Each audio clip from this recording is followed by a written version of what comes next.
Please take your seats.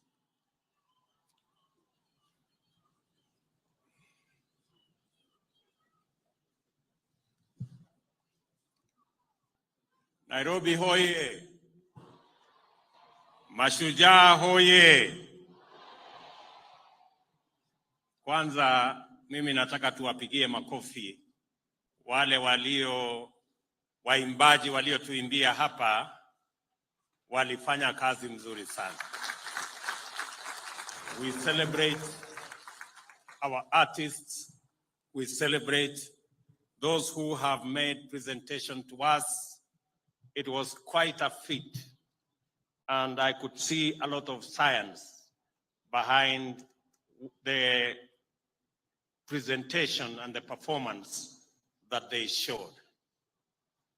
Let me also take this very early opportunity to thank God for making the child of a simple Kenyan to be the president of Kenya. Let me take this opportunity to thank the millions of Kenyans who woke up early, lined up for many hours to vote for me and to vote for all the leaders that are today elected in the Republic of Kenya. My very deep and sincere gratitude to the millions of Kenyans who have elected us into office.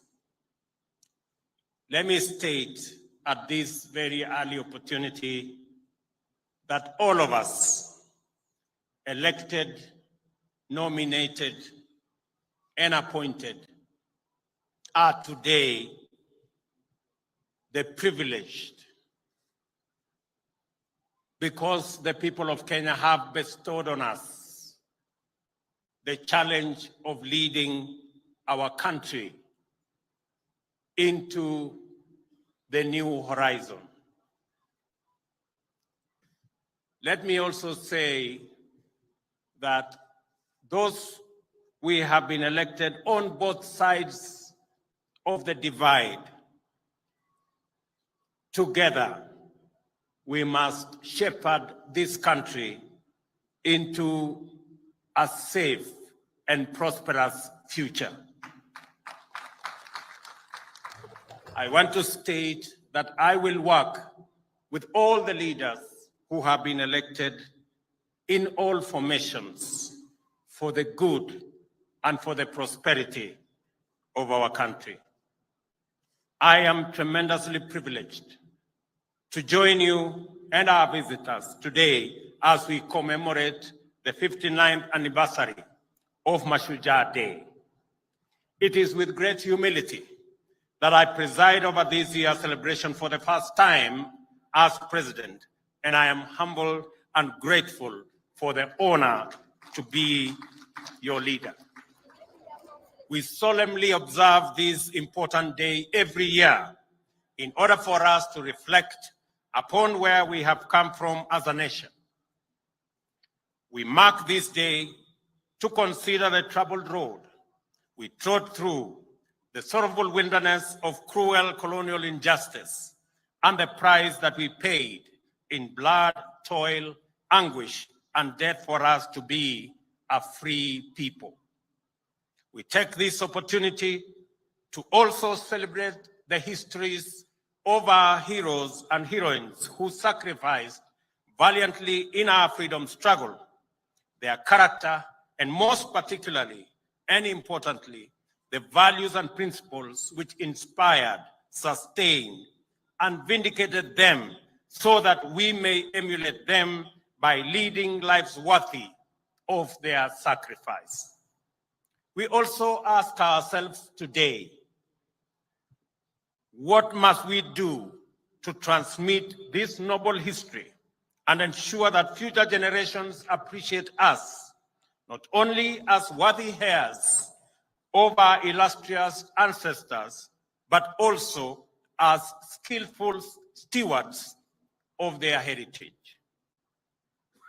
We do this in pursuit of a solemn covenant proclaimed in the preamble of our Constitution, and I quote, that we, the people of Kenya, shall honor those who heroically struggled to bring freedom and justice to our land by adopting, enacting, and giving the Constitution to ourselves and to our future generations, end of quote.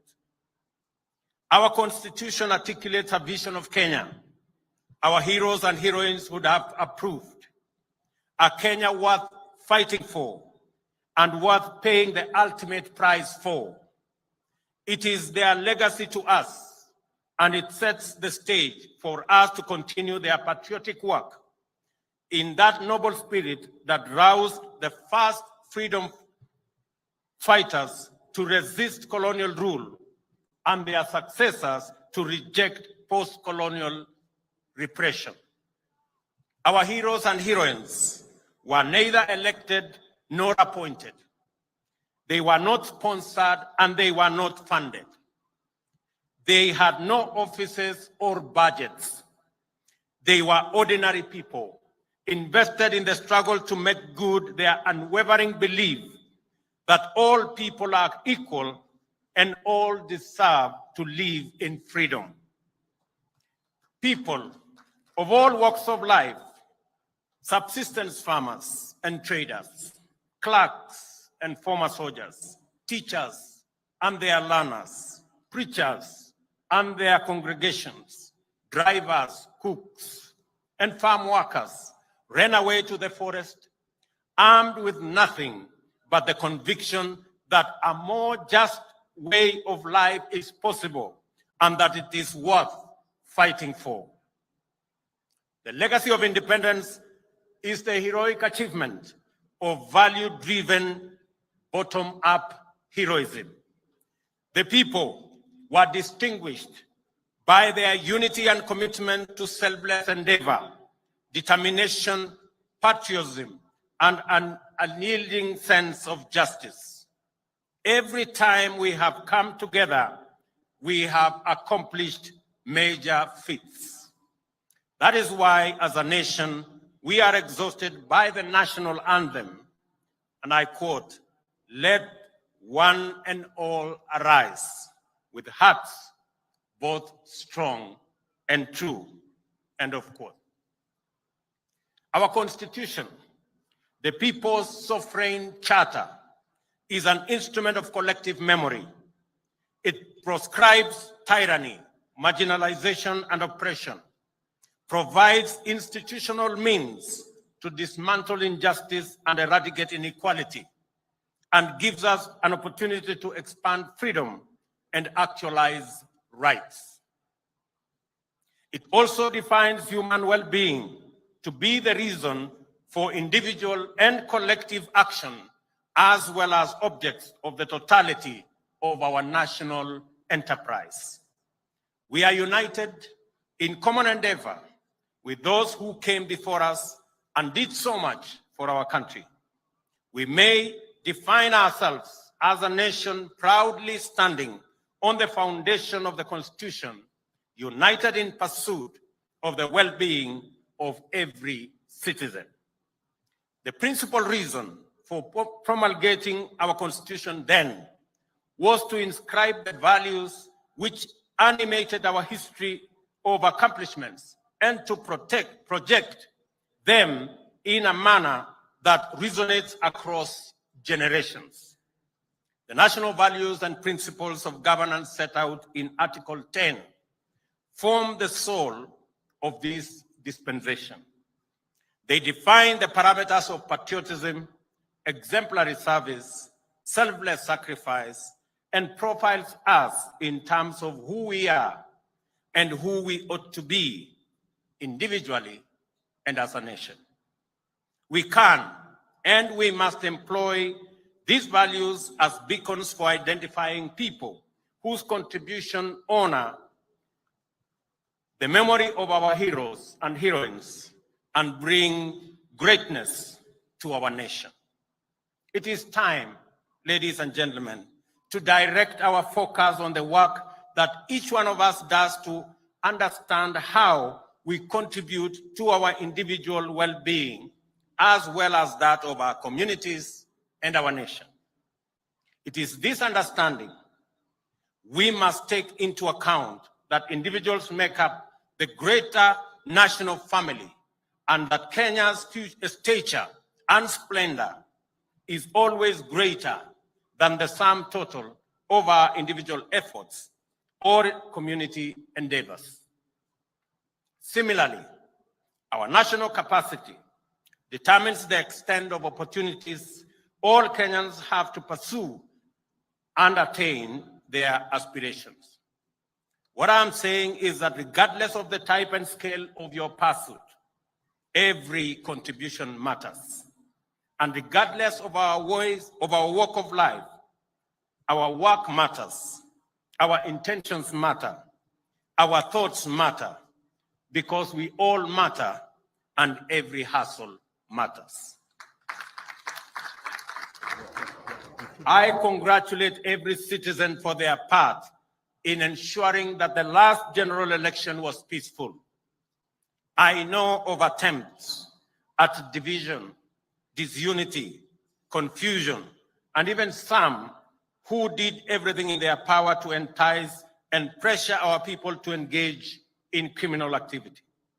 But I also know that despite a competitive campaign period characterized by intense rivalry, Kenyans resolved in unison to remain peaceful, united, and compassionate. We set a new standard for ourselves: issue-based campaigns, transparent elections, and a peaceful outcome. I salute all Kenyans who set out every day, everywhere, doing ordinary things in inspired and extraordinary ways to fend for themselves and their families, thereby keeping our country going. I commend those whose work involves service to others.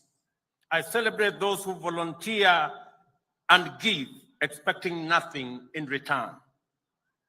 Yet they serve selflessly.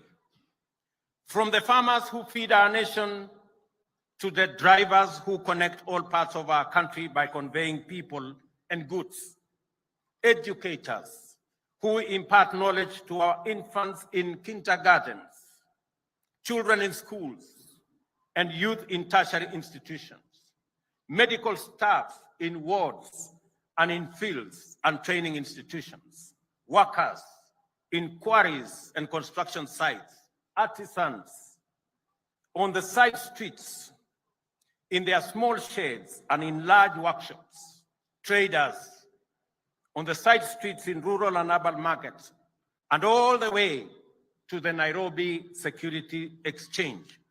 Professionals who give their best in every sector of national endeavor, and our men and women in uniform, whose bravery and commitment continues to set the gold standard for sterling devotion to our flag. This national salutes your service. This nation salutes your service and celebrates your contribution. Ladies and gentlemen, because of the contribution of Kenyans elsewhere, our country continues to make great strides towards socio-economic transformation, shared prosperity, and enhanced well-being for our nation. In the East and Horn of Africa, the larger Africa continent, and globally, this nation expresses our values with greater clarity, and the state projects our aspirations more emphatically. Ladies and gentlemen, it is now time to lay the foundation for our future. Agriculture, as the lead sector to the economic transformation of our country, is the place to start, owing to its potential for high and quick returns on investment. But the situation in the country is wanting, and we have a severe food shortage as a result of prolonged drought in Kenya and the larger Horn of Africa region, the worst in nearly half a century, with 3 years of consecutive failed rain. Coupled with this are the extremely high global fertilizer prices. Our government's initial intervention to mitigate these challenges has been to step up food supply in northern Kenya and other regions and ensure better coordination between government and development partners. And I want to thank my deputy for being an able connector between these partners. We thank our partners for their input that has gone a long way in relieving this dire situation. World fertilizer prices have more than doubled in the past 2 years since COVID-19.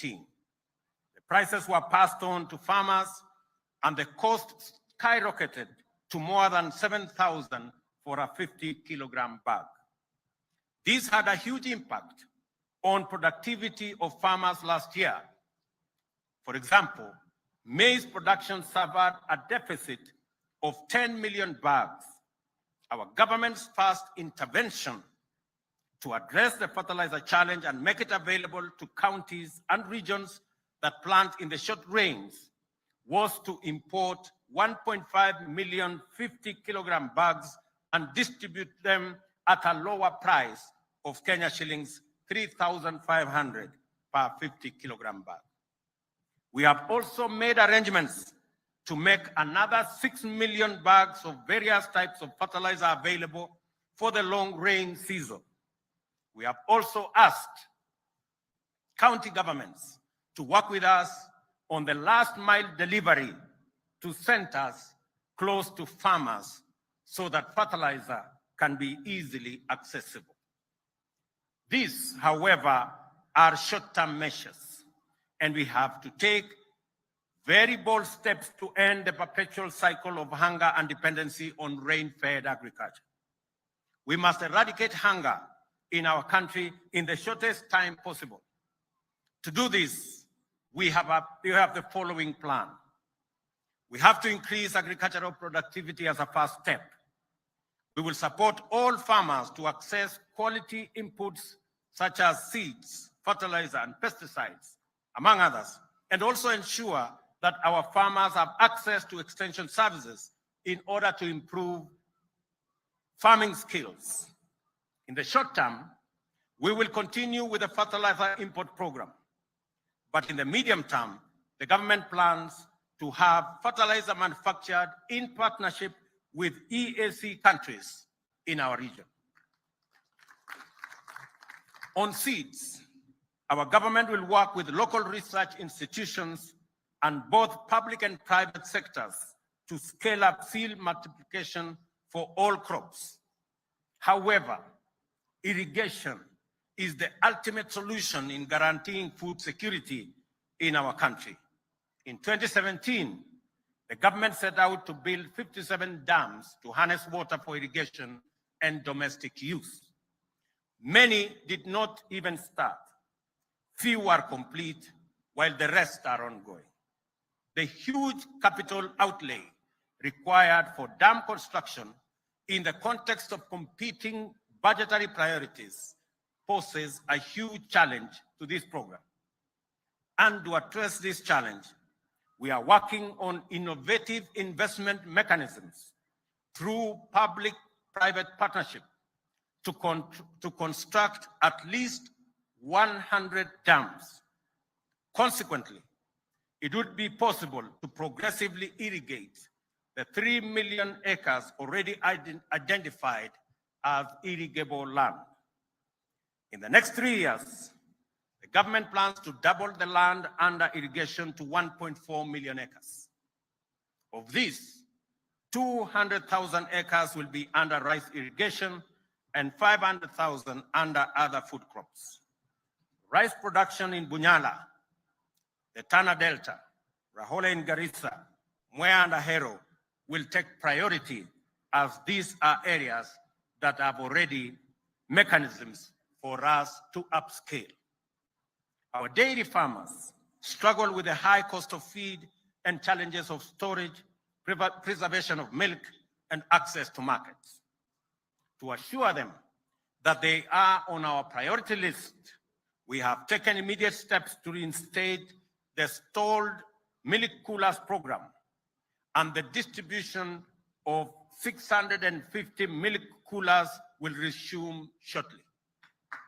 In our plan, we have identified dairy and livestock economy as subsectors with the quickest economic turnaround time, and we will become key drivers, and they will become key drivers in improving food security, creating jobs, and boosting our exports.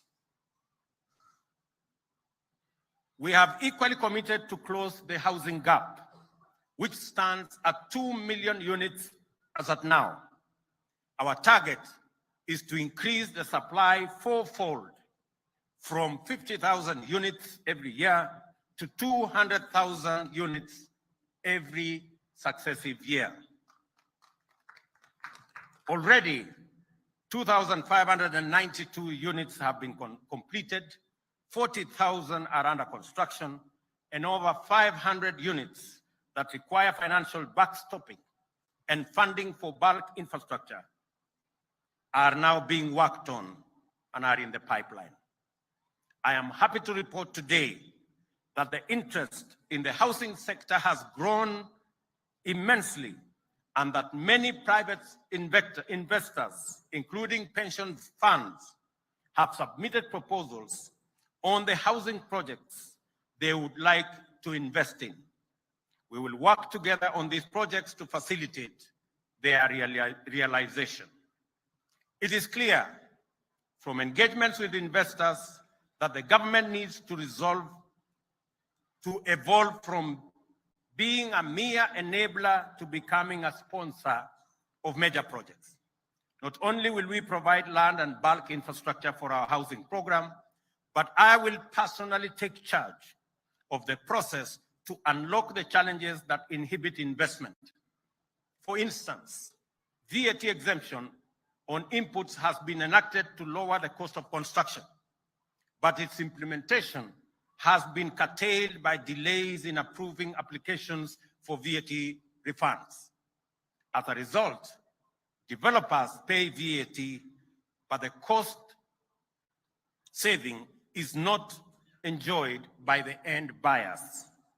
Government will resolve such issues with the urgency required. Ladies and gentlemen, let me emphasize that the housing agenda is not just about four walls and a roof.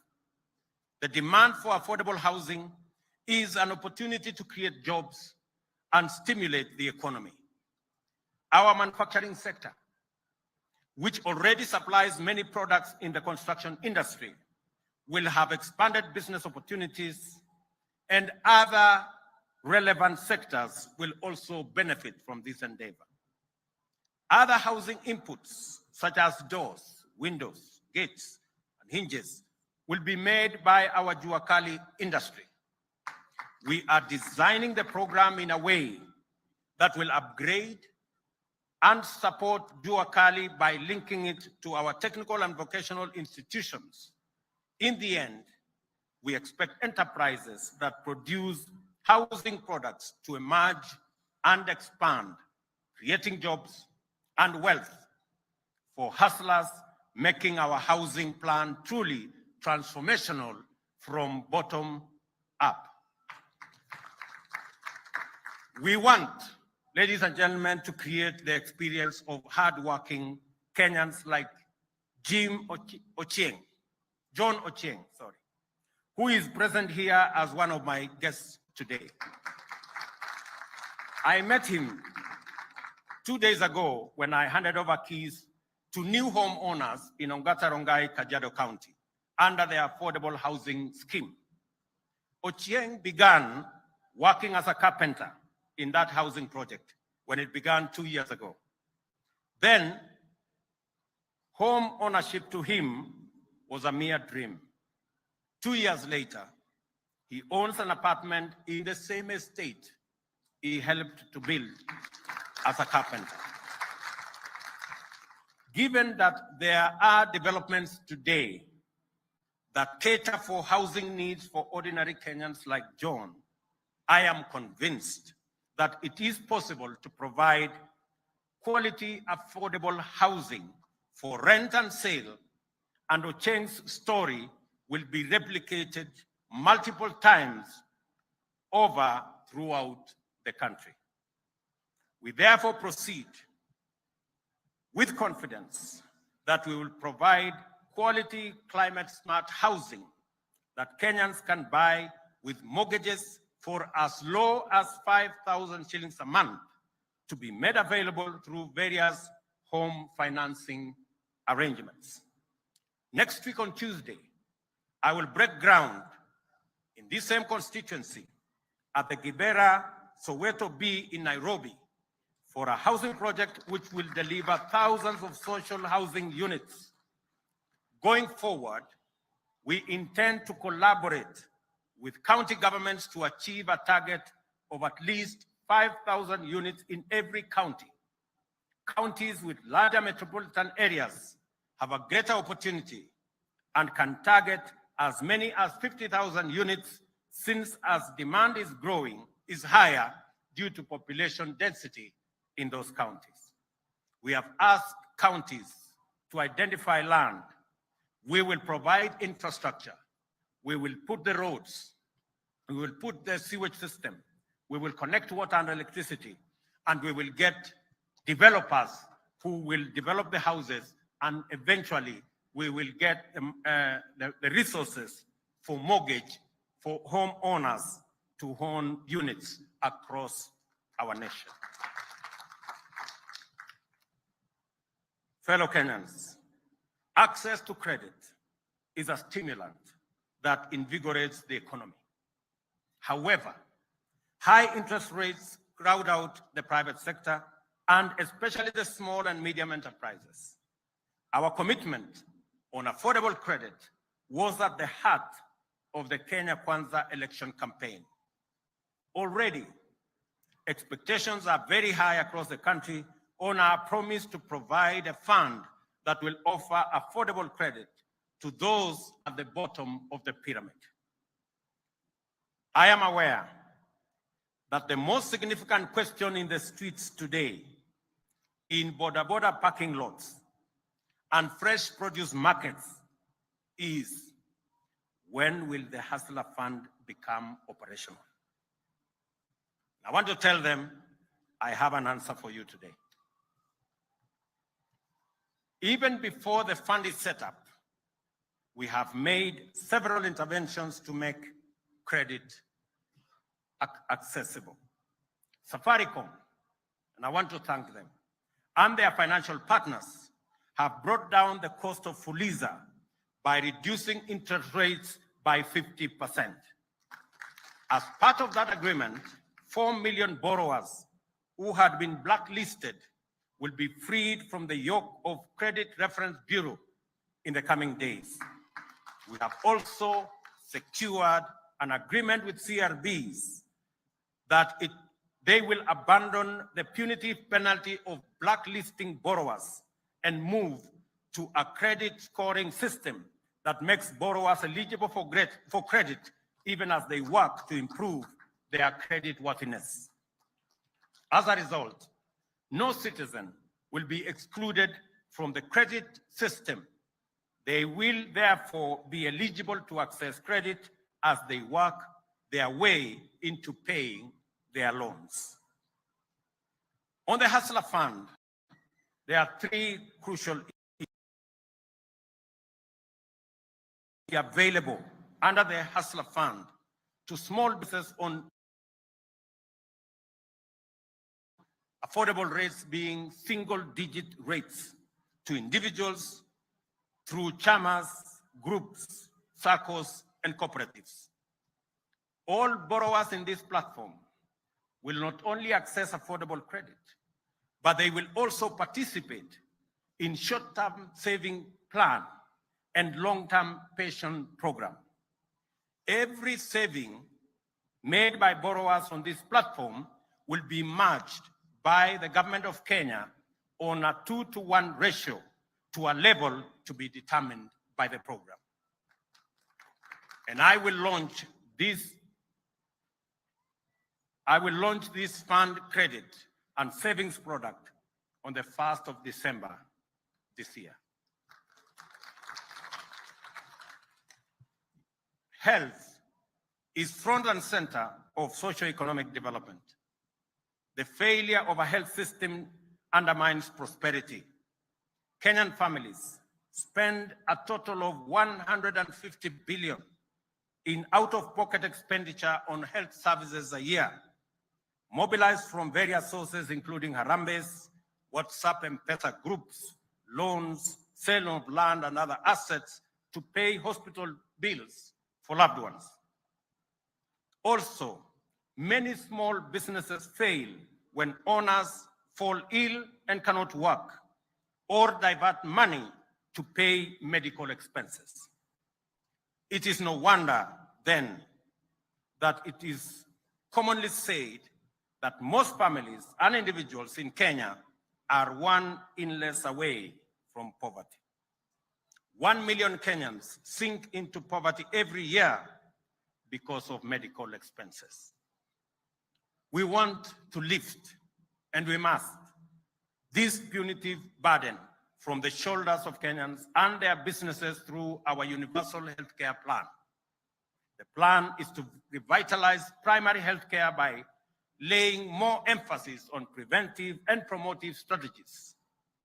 Many critical health illnesses, including cancer, heart complications, kidney failure, and hypertension, can be detected and addressed at this level without the need for hospital visit or admission. Our health reform commitment is therefore threefold. In partnership with county governments, we will mainstream community health workers and make them the foundation of our health system. Reforming the National Health Insurance Fund is a necessary imperative. Progress has been made in enrolling more members, and in the last 10 years, 12 million Kenyans have joined the fund. The challenge, however, is that the NHIF is an occupational scheme that is tailored for salaried people on payroll in public and private sector, and not the social insurance scheme it ought to be. We shall change the contribution structure from an individual contributory scheme to a household contributory model. We intend to address the challenges of inadequate human resources in our public hospitals and the poor industrial relations between health professionals and our county governments. We are particularly committed to the professional development of our health workers, and I take this opportunity to assure our health workers across the board that we have listened to them and we will propose ways in collaboration with county governments of resolving all outstanding issues. Ladies and gentlemen, Kenya is a strong leader in the information and communication, including technology space. We are the proud regional and continental hub of innovation. We have the appropriate policy framework, constitutionally protected freedoms of expression, media, information, and communication to dominate the creative art and entertainment arena. Our young people have consistently shown robust interest in this field and are engaged on various platforms, generating captivating content that is appreciated globally and regionally. There is tremendous potential for our country to become a global leader, employ hundreds of thousands of young people, and generate immense wealth if we facilitate the young people to plug into the global digital economy. To achieve these purposes, the government is committed to invest in the digital superhighway and the creative economy, which will be enablers of transformation, productivity, and overall competitiveness. Over the next 5 years, the government will ensure universal broadband availability through the rollout of connectivity throughout the country. The laying of an additional 100,000 kilometers of national fiber optic network is expected to deliver this target, and already we are in discussion with the players in that sector. Government services shall be made available throughout the country at greater convenience to citizens through digitization and automation of all critical government processes, with a view to bringing at least 80% of government services online. Moreover, to bring more Kenyans, especially the youth, online for business, learning, entertainment, and socialization, government intends to take measures to bring down the cost of calls and data. This initiative converges with the efforts to boost the creative economy and scale up cultural production and the arts industry. Our government is also committed to the establishment of more art and culture infrastructure, including theaters, music auditoriums, and galleries, and extensive refurbishing of facilities to expand space for artistic and cultural expression and production. The government is also firmly committed in investing in the robust delivery of 5 pillars of our plan for socio-economic transformation. This investment is undertaken in full recognition of our national values and principles of governance, as well as broader national interests and goals. They include policy and legislative interventions, regulatory interventions, our national security, justice, law and order, and our education. Ladies and gentlemen, there are parts of this country where personal safety and security are precarious and life expectancy is low. Poverty and the cost of living are high because markets and supply chains have been disrupted or threatened by insecurity in these areas. The well-being of residents in these areas is as paramount as that of every other citizen in Kenya. They too deserve to live and work in safety and dignity and to happiness without let or hindrance. And yet, terrorists, bandits, cattle rustlers, and all manner of violent criminals have held them back, extinguishing or deferring for far too long, too many hopes and dreams as the rest of the country makes progress. It is time for this lawlessness to stop, and stop for good. Our government has undertaken necessary personnel realignment in the security services to facilitate the rapid achievement of our objectives in this sector. On my first day in office, I executed the instruments to actualize the financial autonomy of the National Police Service and have given the necessary directives to enable it rapidly achieve national security strategic objectives. These actions extend to the facilitation of the Director of Criminal Investigations to expeditiously resolve investigations to a standard that can support effective prosecution and secure convictions. The independence of the National Police Service is essential for its institutional credibility and efficiency, citizen safety and welfare, and effective maintenance of law and order. A professional police service fosters harmonious relations with citizens and communities, cannot be weaponized in pursuit of divisive or partisan agenda, and can never resort to disastrous policies like extrajudicial murder as part of policing. I believe we can keep this country safe and secure without tormenting our people. We can efficiently and effectively suppress crime, monitor and disrupt and apprehend criminals without abducting, torturing, killing, or causing citizens to disappear. It is time to retire these terrible tactics and professionalize our criminal justice system. That is why my government is taking strong measures to facilitate the enhancement of capacities. Immediate measures be undertaken to disband the Special Services Unit in the Directorate of Criminal Investigation, and with urgency, investigations must be commenced so that those found culpable are held to account. There must also be robust mechanisms throughout the police service to maintain high professional standards, scrupulous adherence to the rule of law, accountability for actions and decisions, and operational transparency. At the terminal end of this chain, the government has also undertaken its obligations to observe judicial independence while actualizing the judiciary fund, enhancing budgetary allocation to enable it to invest in infrastructure and facilitate the appointment of more judges, to expand access to justice.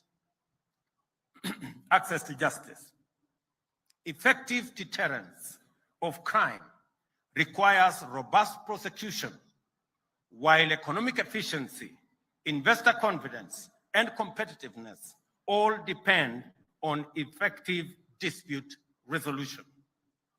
A well-resourced, independent, impartial, and thoroughly professional judiciary is indispensable for good governance, law and order, and is also essential for financial sustainability, transactional effectiveness, and business competitiveness. The institutional independence of the judiciary must be upheld at all times, and the independence of judges respected as the minimum gesture of the rule of law in Kenya. Ladies and gentlemen, the fight against corruption must be won. Our government intends to wage this fight and demonstrate its commitment to zero tolerance to corruption by making all public servants accountable and submit to the oversight of Parliament and other constitutionally mandated institutions. We are committed to the rule of law, fidelity to constitutional due process, and implementation of judicial decrees and orders. Most critically, under my administration, there shall be no interference with or any attempt to control, direct, or undermine independent institutions, including those in the justice, law, and order sector. The National Police Service, the Office of the Director of Public Prosecutions, the Judiciary, the Ethics and Anti-Corruption Commission shall perform their duties independently and professionally, and likewise subject themselves to oversight by appropriate agencies.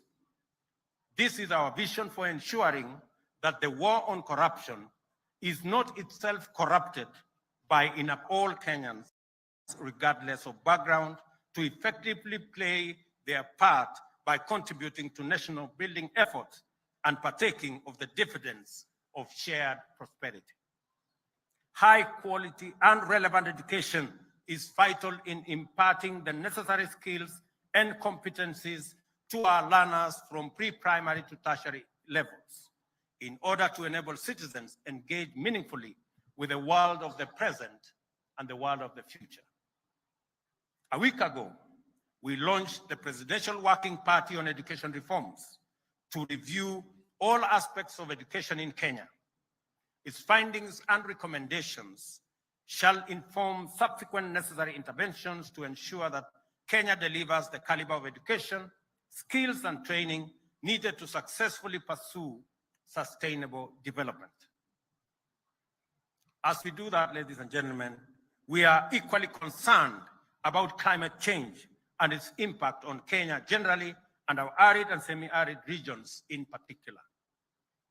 We will address the effects of this phenomenon as its ravaging effects at home and abroad.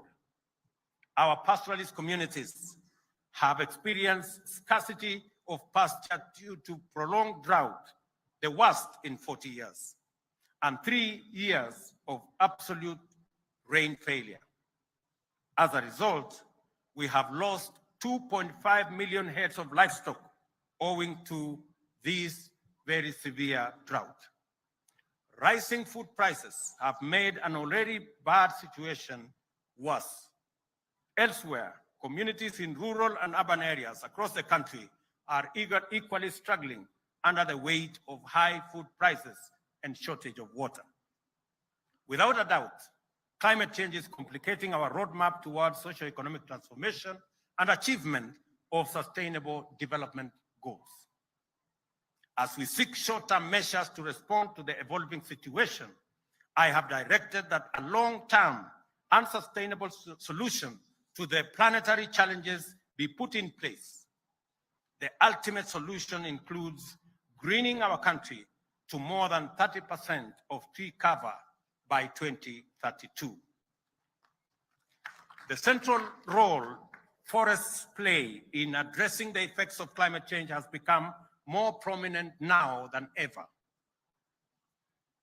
thanks to their unparalleled capacity to absorb, store carbon, and regulate climate. Of the 59.2 million hectares land in Kenya, only 5.2 hectares are under forest cover. The remaining 54 million hectares are largely in arid and semi-arid areas. The 10 counties with the highest forest cover are Nyeri, Lamu, Vihiga, Kirinyaga, Elgeyo Marakwet, Meru, Embu, Murang'a, Kilifi, and Nyandarua. On the reverse, the 10 counties with the lowest tree cover are Marsabit, Mandera, Wajir, Isiolo, Siaya, Migori, Busia, Machakos, Taita Taveta, and Uasin Gishu. I call upon the Council of Governors to facilitate more discussion to achieve parity in tree cover by using peer-to-peer learning and exchange of information. The government will champion the transformation of forestry and rangeland restoration to support the greening of Kenya so as to combat climate change. We are at the final stages of designing a special presidential forestry and rangeland restoration program. This effort is spearheaded by the Ministry of Environment and Forestry, various experts and partners in government, UN organizations, NGOs, and the academia. The objective is to grow 5 billion trees in the next 5 years and an additional 10 billion trees by 2032.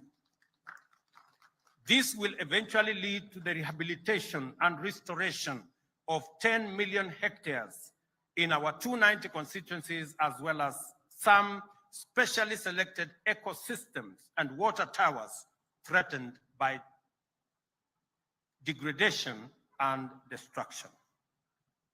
To achieve this ambitious plan, the government will continue to support efforts by the Kenya Forestry Research Institute, KEFRI, in high-quality seed production in their 18 seed centers across the country. Agroforestry and farming of avocados, mangoes, and macadamia. I therefore urge all Kenyans to support this government's call to grow at least 15 billion trees in 10 years. To achieve this target, simple calculation shows that every Kenyan needs to grow at least 300 trees. The 50 million of us, we will be able to grow 15 billion trees. And I will tell the ministry concerned, the Ministry of Environment, to issue a small certificate for every Kenyan who completes his round of 300 trees. Restoration in the presidential program will be undertaken by youth and women groups, civil society, communities, and religious organizations, leveraging on private sector and government financing. To ensure sustainable funding, Kenya is developing policies and strategies to tap into the global carbon market opportunities accessed through carbon trading. Additionally, the government will secure and protect public forests, rehabilitate and restore all degraded water towers and other forest ecosystems across the country. We will work towards fencing all fragile water towers and other ecosystems to protect them from encroachment. To resolve the capacity constraints at the Kenya Forest Service, I have directed the immediate recruitment of an additional 2,700 forest rangers and 600 forest officers to augment our interventions in this sector. Shortly, I will also be inaugurating the Climate Change Council that will steer Kenya's climate action through stakeholder engagement coordinated in the presidency as required by the Climate Change Act of 2016. Under the program, we will start mobilizing finance from public and private, including multilateral sources, to fund the proposed activities. This is anchored on the United Nations goals and backed by the Tree Growing and Sustainable Forest Finance Management Program, supported by UN and other international institutions. The program also responds to Kenya's commitment to help reduce global greenhouse gas emissions articulated in various multilateral environmental agreements and the United Nations Decade of Action on Ecosystem Restoration. Kenya will rally the globe towards more ambitious climate change action in next month's 27th UN Climate Change Conference at Sharm el-Sheikh in Egypt. In an increasingly interconnected world, ladies and gentlemen, our well-being depends on engagements with our neighbors, continental fraternity, and international partnerships. In all these areas, Kenya has continued to be a dependable ally, faithful friend, and effective partner, ever committed to a win-win bilateral as well as multilateral outcomes that achieve mutual gain for the benefit of humanity. In the East African community, the rigid territorial borders are firmly on their way out as we move towards full integration. Non-tariff barriers have come down and trade volumes are soaring. The community is becoming even more tightly connected with infrastructure systems crisscrossing the member countries. The possibility of an East African Federation is no longer a wild imagination or an idle dream. It is no longer a matter of if, it is a matter of when. In recent days, I have been to our sister countries in East Africa to take care of mutually beneficial regional business. In Ethiopia, we launched Safaricom Ethiopia Telecom's money business, which expanded Safaricom and M-Pesa regionally and their footprint, dispersing ICT innovation and deepening the revenue base of our company. An investor abroad ever. The community has become a close-knit neighborhood, and everyone's well-being has become everybody's business. With this unity and integration, we will achieve much in our lifetime, and with these bonds of solidarity and fraternity, we shall establish an oasis of hope and infinite possibility that will be irresistible to the rest of the world. In the Horn of Africa, peace and security efforts continue to dominate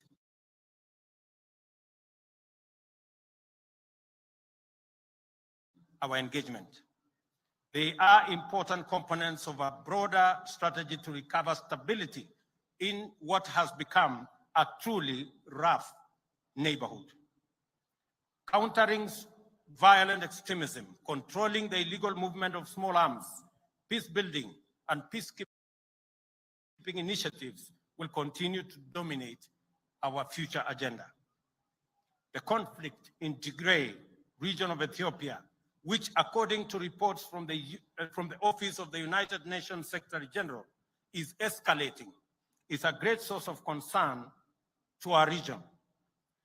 Kenya will continue to play its role by making such contributions as is required by the Africa Union-sponsored mediation efforts. The sooner hostilities cease and a face-to-face talks commence, the better for our region. The region is experiencing its 5th season of severely low rain due to climate change. As a result, mitigation strategies, resilience building initiatives, and climate change management programs have become urgent. The pressure on the capacity of regional states has never been greater. On the continental stage, we have sustained our Pan-African credentials since the dawn of Africa unity. That is why various frameworks of the African Union find expression in our domestic agenda. The AU's Agenda 2063, for example, is part of our economic development plan. Kenya is committed to the pursuit of trade-driven Pan-Africanism as the best means of rapidly delivering shared prosperity throughout our continent. As we open up our borders and expand the scope of collaboration beyond traditional economic blocs, the reality of a continental free market has become real. Kenya is a champion of the Africa Continental Free Trade Area. Beyond ratifying the instruments establishing it and domesticating its framework, Kenya has been a consistent participant in efforts to make this continental agreement a reality. We see this as a pathway that guarantees inclusive African economic growth and sustainable self-reliance. In turn, this will hasten our continent's post-pandemic recovery, enhance climate change resilience, and underpin stability in the face of multiple regional and global crises, including energy volatility. Our implementation strategy envisions Pan-African free trade as a vehicle for empowering small and medium enterprises. To signal this commitment, I recently flagged off a symbolic consignment of Ketepa tea to Ghana under the Guided Trading Initiative. Trade between Ghana and Kenya is off to an admirable start, and several firms and traders in the two countries have undertaken brisk business involving exports of incinerators, sisal fiber, leather bags, fuel filters, beadworks, and baskets from our Juakali artisans. This points to the huge potential of trade across our continent. And the Africa Continental Free Trade Area is the framework and the mechanism for us to actualize this market. Beyond our continent, Kenya continues to pursue a robust policy of economic diplomacy. We are continuously aligning our strategic interests with the welfare of our people. Therefore, we are focused on finding opportunities for our people and deeper trade relations around the globe. We are receiving encouraging returns on our efforts. This week, our international port of Lamu scored a shining first with the export of livestock from northern Kenya to the Sultanate of Oman. This signals the opening up of tremendous opportunities for the pastoralists in our rangeland communities who deserve relief from the devastating losses of the ravaging drought. We also remain devoted to our strategic engagements with key development partners like the United States, which is now Kenya's premier trading partner, as well as the United Kingdom, which for a long time has held that position, the European Union, Middle Eastern nations, the Far East, including China and Japan, and indeed many other players in the world. Kenya's diplomacy is deliberately shifting into emerging opportunities. We are prepared to exploit the potential of the blue economy and the fast-evolving digital universe to position our young generation as competitive global players. Kenya's commitment to multilateralism is a fundamental plank of our diplomatic strategy and foreign policy. This has defined our international outlook since the advent of self-government and full sovereignty. We have hosted several multilateral institutions and aspire to receive more. Kenya has participated in many multilateral undertakings, including humanitarian missions, international peacekeeping, and pandemic responses. We join other nations of the Global South to advocate the democratization of global governance and to invest the multilateral system with higher moral imagination. We believe that global governance must reflect the values it claims to advance and protect. To effectively drive our diplomacy and international engagement, Kenya has unified and clarified its policy in our Vision 2030 and our government's 5-pillar plan to socio-economic transformation, the 5th East African Community Development Strategy, AU Agenda 2063, and the UN Sustainable Development Goals. The purpose of this alignment is to ensure that we forge a path for the achievement of our objectives of enhancing the well-being of ourselves and humanity. We have warned the international community about the global fertilizer shortage and the risk it poses to global food security. Whether we are speaking at the United Nations Environmental Program in Nairobi or the UN Oceans Conference in Lisbon, our commitment to enhancing climate change responses is strong and vocal. Kenya advocates post-pandemic solidarity on a global scale to avert economic crisis in the wake of COVID-19 by mobilizing international partnerships and cooperation for recovery and resilience. This extends to the need to ease the debt burden of economically vulnerable developing countries and to afford them liquidity and fiscal space to manage shocks, enhance social investments, invest in climate change adaptation and mitigation, and address security needs and finance development. As an anchor state in the East Africa and the Horn, Kenya has sustained its robust efforts to achieve lasting peace and security.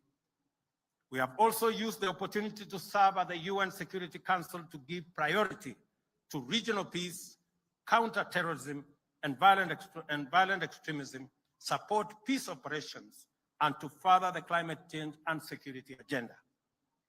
We consider these contributions to be critical in building a safe and peaceful world that is safe and conducive for human flourishing. Government efforts to affirm and project Kenya's stature globally has always been complemented by the contribution of Kenyan citizens who live and work in various parts of the world. This demonstrates the complementarity of state and citizen action and the inevitable alignment between patriotism and national well-being. We are all united in the quest for a Kenya we can all be proud to call home. Our diaspora continues to serve as Kenya's excellent ambassadors, along with our sports people and the Kenyans who continue to excel abroad in diverse fields. You make us proud, and in so doing, demonstrate the true spirit of Mashujaa. Kenya is a good neighbor, true friend, loyal ally, dependable partner, and hardworking member of the international community. We live up to its strong value system, fluently articulating the ideas of compassion, solidarity, justice, freedom, and sovereignty. As a nation, we project and amplify values and principles familiar to each one of us and which form the heart of our constitutional system. Greater fidelity to the Constitution and better compliance with its mandates and principles will only make us better citizens and worthy compatriots. It will make Kenya a stronger nation too. We therefore have a duty to respect, uphold, and defend the Constitution. The nation-building enterprise enlists citizens to recognize their stake in making and keeping Kenya great. Patriotism is a bottom-up affair. We are called upon to stand firmly on our values and strengths, and also strengthen our resolve to wage war on poverty and inequality by pursuing inclusive growth. Our aim is to remove all obstacles and bring down every barrier to progress. By celebrating our values, we honor our heroes, and every act of nation building is an expression of these values and a most appropriate remembrance of those who began our journey towards sovereignty, freedom, and happiness. This is a time for action. The opportunity to contribute to this historic project are limitless. It is time for us as citizens to play our part in making Kenya, the Kenya we imagine, come true, and to turn the nation we dream of into a living and a lived experience. This moment calls for the exercise of all our abilities, talents, gifts, skills, and strengths in pursuit of national as well as personal self-actualization. It demands that we demonstrate the patriotism of a new age and express the timeless values which unite us with our heroes and heroines. We are endowed with far greater capacity today than ever in our history to pursue and accomplish major feats. Our predecessors, with far modest means, nevertheless scored monumental triumphs. There is absolutely no ceiling to our dreams, no limit to our determination, and no barrier to our collective power. Nothing stops us from becoming what we wish to be, and nothing can stand in the way of our resolve to drive Kenya to its destiny of glory and abundance. I stand here, therefore, on this sacred ground, where we first raised our proud flag at the dawn of freedom, where we made a covenant to honor their glorious triumph and fine example by embracing their values and serving our nation, to rally every Kenyan to rise up. This is our moment to get up, work hard, take our chance, chase our dreams, knock on doors, and explore possibilities, because the horizon of our destiny is draped in the splendor of our vision, and before us lies potential of a magnitude never before imagined. It is all ours for the taking, and I know we are ready, for it is our time. Ladies and gentlemen, happy Mashujaa. May our heroes continue to inspire us, and may our national values ever remain the true north of our moral compass.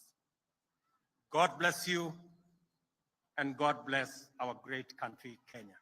Asanteni sana.